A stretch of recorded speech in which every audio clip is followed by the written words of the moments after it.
As I was saying in the introduction, the title of the series really is Survive and Escape. I mean, we're talking about primarily escapes and counter submissions in the series, but anytime we're talking about escapes and counter submissions or being on bottom or being in a precarious position at all with jiu-jitsu, the first goal, or fighting, the first goal is always survive, right? That's the main focus of the whole curriculum. So surviving and escaping underneath somebody who's on top of you for 5 or 10 minutes and not using as much of their body weight as possible is a different feeling from surviving and escaping underneath somebody who is using all their body weight.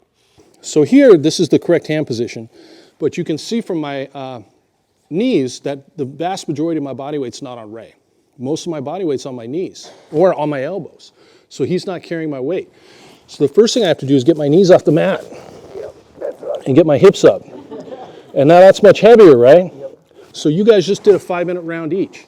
5 minutes under me like this is very different from 5 minutes under me like this. Ray's going to be a different person after 5 minutes of me on the second one, right? As I mentioned at the beginning, I always want to make sure you understand that the fundamentals of jiu-jitsu or any of the delivery systems transcend geography, venue, bodies, uniform, era.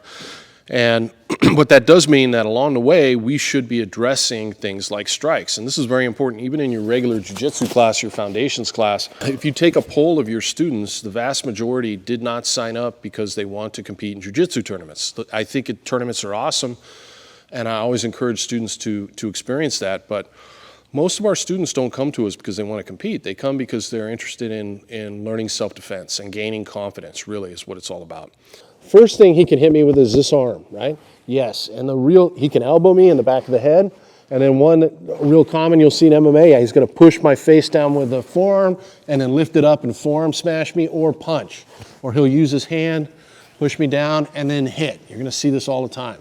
So as he's on top, what I want to practice doing is keeping my head, my ear in his armpit, okay? So if he goes to elbow me, my head's up here.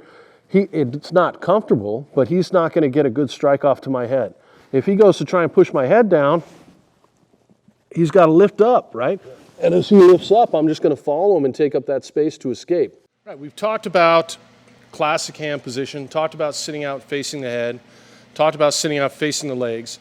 Now let's work a little bit from shoulder justice, classic cross-face underhook. Like I said earlier, cross-face underhook came into jiu-jitsu a little bit later. This is the classical hand position because it blocks out the guard. Cross-face underhook, I think, became more predominant as jiu-jitsu started to blend a little bit more with wrestling. And as the wrestling came in, going to the hands and knees and doing turnovers from there became more prevalent. And when you're dealing with somebody whose main escape is going to the hands and knees, the cross-face tends to work or can counter a little bit better than the hand and the hip, right? Because when the hand and the hip down here, I'm focused on preventing him from getting his guard back. I'm still keeping his shoulders pinned, but my right hand is here keeping him from getting his guard back. When I go with the cross-face, I'm completely focused on the shoulders and the chin, and I'm making it hard for him to get to his hands and knees. I'm less worried about him pulling guard, okay? Shoulder justice was actually a term John Kavanaugh came up with. But it's fitting because it sucks, right? And if it's done correctly, it shouldn't hurt.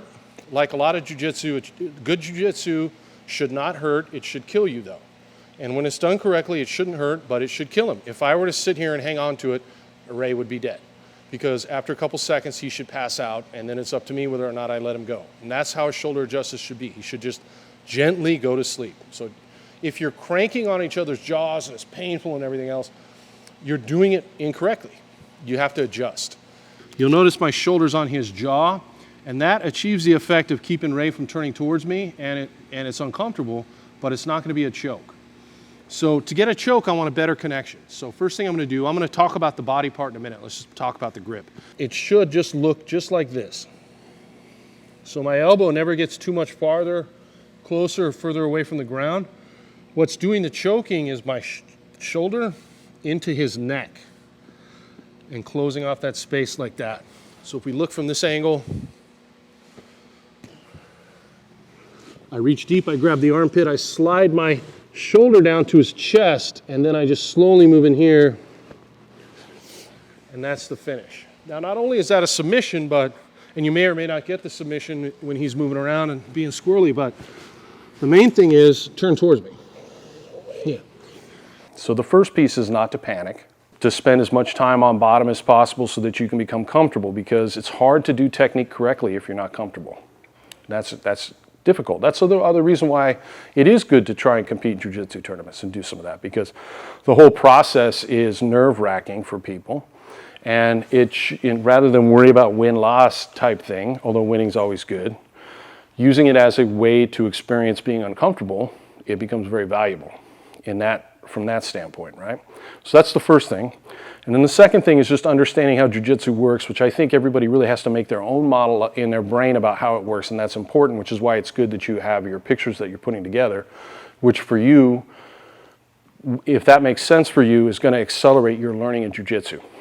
What really is a fundamental, because fundamentals as I define it isn't what's most basic, but what's most important.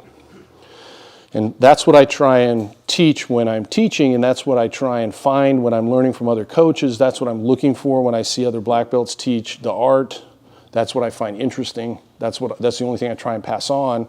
And as far as the organization's concerned, as far as SBG is concerned, that's what I'm trying to catalog as much of that for our student base as possible before I leave the planet, so that we can pass it on. And so that's gathering that information and finding it. And then so getting there early is good, because early is always better. Early means less work, right? So the thing we did yesterday at the very end of the class, where we get the underhook, finding that time, letting go, not being too stubborn, right? Better to be early to the next objective than to hang on too long to the last one is a very important rule in jiu-jitsu. And I can't teach you that. I can say it's important. And then I can create drills where you can find that space, right? But everybody has to kind of do it on their own through alive drilling, right? Drill after drill, grabbing different bodies and finding it. And that's the flight time, the mat time that everybody has to put into jiu-jitsu to get good. He's got my arm. He's going to go around, but he's going to take a Kimura instead. Go ahead. Good. And I run into all kinds of different finishes sometimes. So he had one knee down and one knee up. Some guys will go 2 knees down to the mat and pinch their knees together on your head. 1 knee down, 1 knee up is probably the most common. But I don't know what he's going to do, okay? But guess what? I'm not going to do anything different. Not a single thing different. So we'll go through the whole series, come back again. Don't mind me. You just keep doing it. Go. And then there's my escape. Go.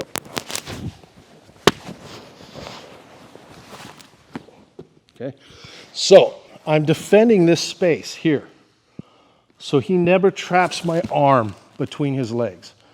If he traps my arm between his legs, I'm in trouble. I've got to try, now I've got to use power. I've got to try and get to my knees, right? But if he doesn't trap my arm between his legs, I can take this hand and I can put it on his thigh and I can free my head. And if I can free my head, I can escape, because all I have to do is that. So watch this. Ray, get behind me here, please. Take a Kimura grip. Right, he has my elbow, right? But my head's free. If my head's free, I can free my elbow. I can use my hand to help me. So I'm going to put my hand on his knee, use my legs, free my elbow. Now I just have to make sure my hand doesn't get trapped. So come back. We'll start from crossface underhook. And he's going to go into the Kimura.